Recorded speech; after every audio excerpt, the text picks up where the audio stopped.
Okezoners, kembali lagi di spesial Dialog Okezon bersama saya Zuyarna Wulandila. Hari ini saya akan berbincang dengan General Manager Corporate Secretary Kereta Cepat Indonesia China, Eva Hairunisa. Perbincangan kita kali ini akan membahas soal progres kereta cepat Jakarta-Bandung. Sebelum itu saya akan menyapa terlebih dahulu ada Mbak Eva. Apa kabar Mbak Eva? Ya, selamat sore. Kabar baik, terima kasih. Alhamdulillah. Ya Mbak Eva, mungkin saya langsung mau tanya-tanya nih Mbak Eva, izin ya Mbak ya. Silakan. Mbak, bagaimana sih Mbak progres proyek kereta cepat Jakarta-Bandung saat ini nih Mbak? Ya, baik. Jadi kalau kita bicara mengenai progres ya untuk saat ini secara pembangunan konstruksi prasarana sendiri itu semuanya sudah bisa dibilang bisa dikatakan sudah selesai ya, sudah 100% karena memang uji coba menggunakan KA sendiri jadi prasarana jalur rel lintas itu yang dilalui oleh KA itu juga sudah dilakukan sejak bulan lalu seperti itu. Jadi memang tahapannya dari sisi prasarana untuk konstruksi jalur rel saat ini sedang dalam tahap proses uji coba dan juga sertifikasi. Dan secara keseluruhan memang untuk hasil tidak ada kendala, artinya seluruh uji coba yang dijalankan dilintasi oleh kereta ini berjalan dengan baik. Bahkan kita pernah melakukan uji coba dengan 2 kereta yang digandingkan melintas pada sepanjang jalur trase yang sudah dibuat tersebut ya. Dan ini juga berlangsung dengan baik, berjalan dengan baik, tidak ada kendala tertentu ataupun catatan tertentu seperti itu. Dan memang kalau dari sisi prasarana stasiun sendiri, saat ini sejumlah stasiun juga sudah sedang dalam tahap finalisasi. Kalau kita melihat untuk stasiun Halim ataupun juga stasiun Tegaluar, ini progresnya sudah mencapai sekitar 96% ya, seperti itu. Oke, tadi kan Mbak sudah menyinggung kalau konstruksi semua sudah 100% ya Mbak ya. Kira-kira jadi nggak nih Mbak Untuk prasarana jalur rel ya? Ya, untuk pelaksana jalur rel. Kira-kira jadi tidak nih Mbak diresmikan pada tanggal 18 Agustus 2023 Ya, mendatang? Oke, baik. Kalau bicara mengenai tanggal, mungkin ini nanti akan kita informasikan kembali ya. Kalaupun mungkin akan bergeser, tapi kita merencanakan tetap tidak akan terlalu jauh. Artinya masih tetap dalam mungkin akhir Agustus atau awal September ya. Nanti akan kita informasikan karena memang tentunya kita ingin pada saat uji coba dilakukan, suasana ataupun dari layanan di stasiun ini semuanya sudah bisa memberikan kenyamanan untuk seluruh pengguna jasa ya yang akan mengikuti uji coba tersebut. Nah, memang saat ini masih dalam tahap finalisasi penyelesaian mekanisme juga nantinya pada saat uji coba gratis dilakukan, metode pendaftarannya seperti apa dan berbagai persiapan lainnya. Jadi yang kita inginkan kita mempersiapkan semaksimal mungkin sehingga kita harapkan nanti pada saat uji coba dilakukan tidak ada hal-hal yang menjadi catatan ataupun hal-hal yang membuat pengguna ataupun masyarakat yang mengikuti proses uji coba ini tidak nyaman. Jadi kita harapkan ini akan menjadi pengalaman yang sangat berkesan ya dan kedepannya ini bisa menjadi hal-hal yang mungkin akan menarik masyarakat untuk dapat menggunakan KA cepat relasi dari Jakarta sampai dengan Bandung ini. Oke, tapi untuk jika nanti uji coba sudah dilakukan dan juga sudah beroperasi ya Mbak ya, sudah beroperasi normal, itu jadwalnya nanti akan seperti apa sih Mbak untuk perjalanan kereta cepat Jakarta-Bandung ini Mbak? Ya, baik. Jadi tentunya kita akan berupaya mengakomodir kebutuhan pengguna jasa mulai dari perjalanan pagi hari sampai dengan malam hari seperti itu ya. Sehingga untuk jadwal sendiri ini direncanakan memang akan dimulai pada pagi hari sekitar pukul 5 sampai dengan di malam hari mungkin ada jadwal keberangkatan KA terakhir itu sebelum pukul 12 malam ya. Itu sekitar jam 11 malam, tapi nanti untuk jadwal fixnya pasti akan kita informasikan kembali pada saat KA sudah beroperasi, seperti itu. Dan untuk pengoperasian sendiri memang nantinya akan secara bertahap. Jadi misalnya tahap pertama itu ada sekitar 20 perjalanan, kemudian meningkat lagi sampai akhirnya nanti di tahap terakhir itu total ada 68 perjalanan, seperti itu. Jadi kita melihat juga kita siapkan pasarnya seperti apa, kemudian juga layanan-layanan tambahan lainnya yang dibutuhkan seperti apa, seperti itu. Oh, 68 perjalanan itu per hari Mbak berarti? Ya, betul. Jadi nantinya di tahap terakhir ini akan ada 68 perjalanan per hari yang beroperasi untuk KA cepat relasi Jakarta-Bandung PP ya. Betul. 68 itu PP. PP, 68 itu PP. Ya, Berarti betul. untuk waktu estimasi waktu kan kemarin sempat disebut ya, Mbak, saat diuji coba oleh Menko Luhut dan juga dicoba oleh berbagai stakeholder, itu Ya, kisaran 40 menit ya Mbak. Berarti itu benar kisaran segitu estimasi waktunya. ya, baik. Jadi kalau kita bicara mengenai waktu tempuh ya, kalau pada saat uji coba kemarin, pada saat KA tersebut tidak berhenti, jadi tidak berhenti itu dari Halim langsung ke Tegaluar itu hanya membutuhkan waktu sekitar 36 menit. Nah, 30. sementara kalau estimasi waktu dari Halim menuju Tegaluar ataupun sebaliknya, dengan hitungan perjalanan itu berhenti di setiap stasiun, itu akan menghabiskan waktu sekitar 43 menit untuk relasi Jakarta sampai dengan Bandung, yakni stasiun Tegaluar, dengan panjang kilometer sekitar 142,3 kilometer Oke, panjang oke. jalur. Siap. Tadi kita udah bicara soal waktu dan juga relasi perjalanan ya, Mbak. Sekarang saya mau tanya soal harga tiket nih, Mbak. Karena kan kemarin Pak Jokowi sempat menyinggung adanya arahan soal 3 bulan digratiskan. Nah, itu Ya. sistemnya bagaimana nih, Mbak? Jadi kalau terkait masa uji coba ya, berapa lamanya? Apakah itu akan nanti 1 bulan, 2 bulan, ataupun 3 bulan? Itu nanti akan kita informasikan karena kita juga akan menyesuaikan dengan sejumlah kondisi lainnya ya. Artinya misalnya dengan target waktu untuk COD, masa penjualan tiket komersil itu kapan? Itu nanti semuanya akan disesuaikan. Sehingga untuk tepatnya berapa lama masa uji coba dilakukan, nanti akan kita informasikan kembali. Dan mekanismenya seperti apa juga saat ini masih dalam tahap finalisasi. Sehingga masyarakat kita harapkan nanti dapat melihat melalui akun resmi milik PT Kereta Cepat Indonesia (KCIC). Ini melalui @kereta cepat ID _ID. Jadi akun media sosialnya ini bisa diikuti terus dan tentunya kita juga akan memberikan informasi ke seluruh media yang ada ya teman-teman rekan-rekan media melalui pemberitaan dan semua media informasi lainnya. Jadi fokusnya saat ini kita masih dalam tahap penyusunan mekanisme pendaftarannya seperti apa nanti akan kita umumkan semuanya. Tapi sudah ada mekanisme gambaran masyarakatnya ini golongan mana nih, Mbak, yang kira-kira akan digratiskan? Apakah nanti ada kelompok-kelompok tertentu atau dibuka untuk umum mendaftar? Ya, jadi kalau kita bicara masalah digratiskan ini perlu dipahami ya, artinya pada saat masa uji coba dengan tanpa membayar ini tidak itu berlangsung itu berlaku untuk semua, untuk seluruhnya. Jadi tidak ada misalnya contoh masa digratiskan tadi itu tanggal 1 sampai dengan 30 September. Kemudian dari tanggal 1 sampai dengan 30 September itu ternyata ada juga yang dikenakan biaya. Nah, itu tidak ada seperti itu ya. Oke. Artinya selama itu ditetapkan menjadi masa uji coba gratis untuk masyarakat, maka seluruhnya tidak akan ada yang dikenakan biaya.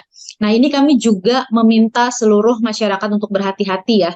Jika ada yang mengatasnamakan PT KCIC yang meminta biaya, sejumlah biaya dan menawarkan misalnya untuk dapat naik KA gratis pada saat masa uji coba, ini mohon agar berhati-hati karena pada saat masa uji coba gratis tidak ada biaya apapun yang akan dipungut, yang akan dikeluarkan oleh masyarakat. Jadi benar-benar nanti kita akan menyiapkan ada link khusus, mungkin nanti akan melalui website kami ya, di mana masyarakat bisa melakukan pendaftaran secara mandiri di sana untuk memilih tanggalnya seperti apa, kemudian perjalanannya kapan, seperti itu. Dan nantinya juga pada saat masa uji coba gratis, ini tentunya akan kita berikan tiket PP ya. Jadi pada saat masyarakat yang memilih dari Halim, misalnya tujuan Tegaluar, ini akan sekaligus untuk tiketnya sampai dengan kembali lagi ke Halim di hari yang sama, seperti itu. Oke, berarti keuntungannya tiket PP ya, Mbak ya, dan di hari yang sama.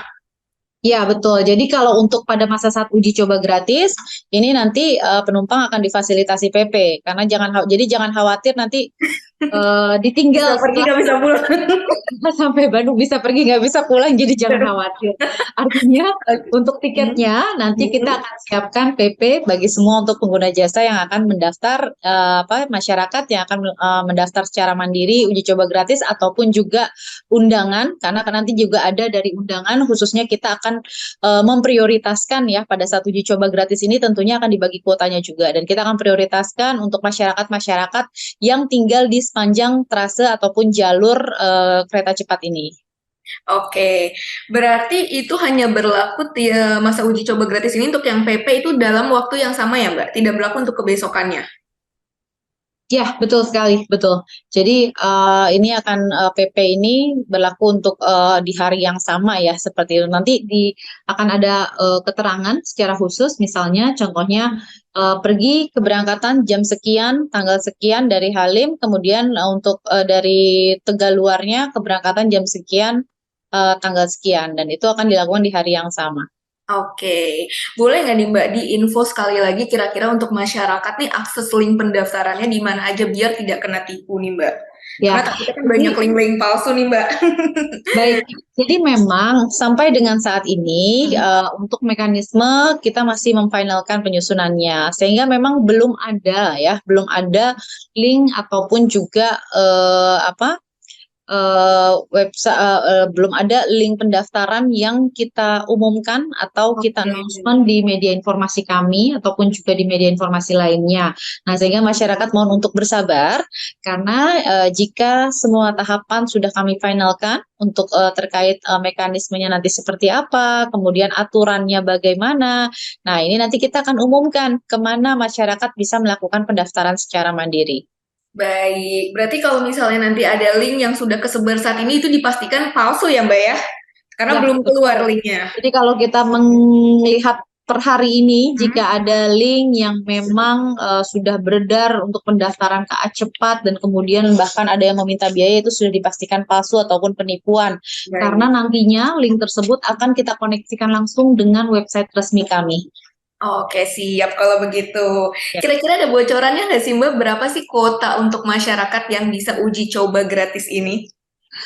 Nanti kita informasikan ya, yang pasti kita akan Siap. upayakan karena kita juga akan mengalokasikan tadi yang diutamakan sesuai dengan arahan ya, kita akan mengutamakan juga alokasi untuk masyarakat yang tinggal di sepanjang trase ataupun jalur lintas KA cepat.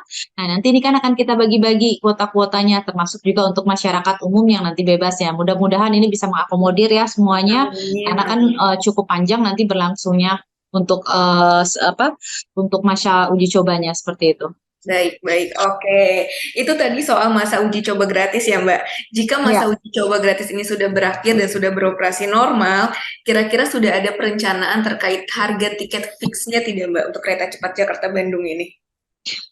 Baik, jadi kalau harga tiket ya Hmm, memang sampai saat ini juga kami belum bisa memberikan informasi angkanya berapa seperti itu karena memang masih dalam tahap finalisasi juga dan nanti akan ada persetujuan dulu untuk harga tiketnya dan kita upayakan harga tiket tersebut tentunya sesuai dan terjangkau ya oleh masyarakat seperti baik. itu dengan layanan yang diberikan tentunya.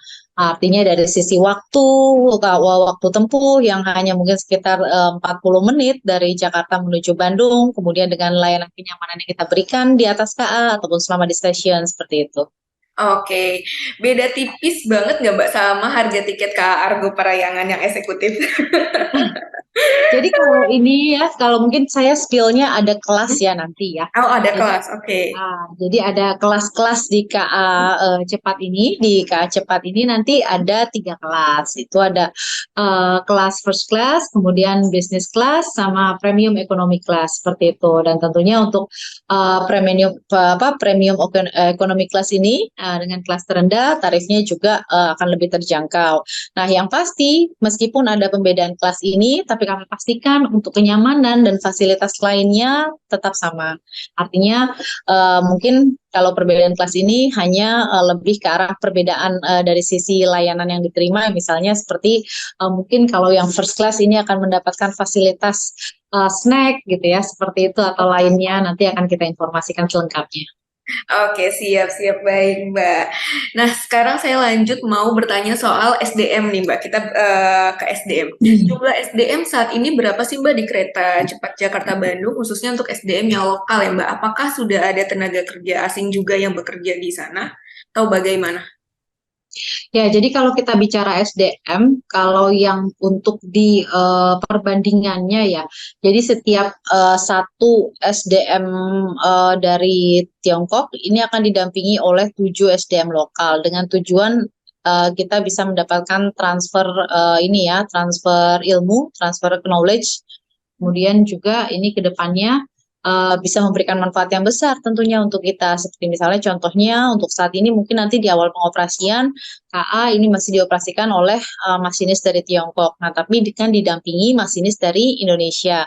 Nah, sehingga kita harapkan dalam batas waktu tertentu, setelah transfer knowledge dilakukan, ini kita sudah bisa mengoperasikan sendiri, seperti itu. Bahkan sudah bisa melakukan perawatan sendiri terhadap KA cepat tersebut. Karena ini kan benar-benar sesuatu yang baru ya di Indonesia, Benar. sesuatu yang baru, sehingga kita membutuhkan transfer knowledge itu. Dan memang untuk perbandingan pekerjanya, saat ini ada pekerja dari Tiongkok juga, dan juga ada dari Indonesia dengan perbandingan tadi. Nah, kemudian kalau kita melihat jumlahnya sendiri sangat bervariasi ya, karena kalau kita menghitungnya termasuk dengan pekerja yang melakukan proses pembangunan yakni kontraktornya, ini sangat banyak sekali jumlahnya ya, seperti itu. Tapi gambarannya kalau kita bicara mengenai SDM, tentunya dalam perbandingan tadi mungkin untuk satu tenaga kerja asing ini akan didampingi oleh sampai dengan 7 tenaga kerja dari Indonesia, sehingga kita harapkan percepatan dari transfer knowledge itu bisa terjadi, bisa dilakukan, sehingga handover pun bisa cepat dilakukan. Kita bisa mandiri melakukan pengoperasian sendiri, perawatan sendiri, seperti itu. Sehingga kita harapkan bahkan kalau kita sudah sangat mempelajari teknologinya, mungkin harapan kita ke depannya bahkan kita bisa melakukan produksi KA ataupun juga membangun sendiri ke depannya jika ada perpanjangan jalur KA nantinya, seperti itu.